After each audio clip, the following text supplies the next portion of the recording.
പ്രവാചകന്റെ മരണത്തിന് ശേഷമാണ് ഇനി എനിക്ക് മദീന വേണ്ട എന്ന് പറഞ്ഞുകൊണ്ട് മഹാനായ ബിലാൽ വേദനയോടെ സിറിയയിലോട്ട് യാത്രയാകുന്നത്.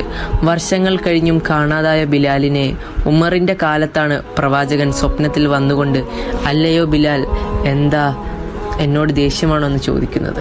ഓർമ്മകളിൽ ഒരുങ്ങിക്കൊണ്ട് മഹാനായ ബിലാൽ തിരിച്ച് മദീനയിലേക്ക് മടങ്ങുകയാണ്. പ്രവാചകന്റെ പേരക്കിടാങ്ങളായ ഹസനും ഹുസൈനും ബാങ്കുലി ഒന്നുകൂടി കേൾപ്പിക്കാമോ എന്ന് ബിലാലിനോട് ആവശ്യപ്പെടുന്നത്. അങ്ങനെ പരിശുദ്ധമായ ബാങ്കുലി അന്ന് മദീനയിൽ ഒന്നും കൂടി മുഴങ്ങുകയാണ്. പക്ഷേ എങ്കിലെന്നാ ബിലാലിന് ബാങ്കുലി പൂർത്തിയാക്കാൻ സാധിക്കുന്നില്ല. അഷ്ഹദു അന്ന മുഹമ്മദൻ എന്ന് പറഞ്ഞുകൊണ്ട് അവസാനിപ്പിക്കുകയാണ്. അപ്പോഴേക്കും മനസ്സു തകർന്ന് കുഴഞ്ഞു വീണ ബിലാലിൻ്റെ ഇഷ്കിൻ്റെ അടുക്കലോട്ട് മരണത്തിൻ്റെ അവസാന നിമിഷം കടന്നു വരികയാണ്. തേങ്ങിക്കരഞ്ഞുകൊണ്ടിരിക്കുന്ന തൻ്റെ ഭാര്യയെ സമാധാനിപ്പിച്ചുകൊണ്ട് മഹാനായ ബിലാൽ പറയുകയാണ്, എന്തിനാണ് നീ കരയുന്നത്?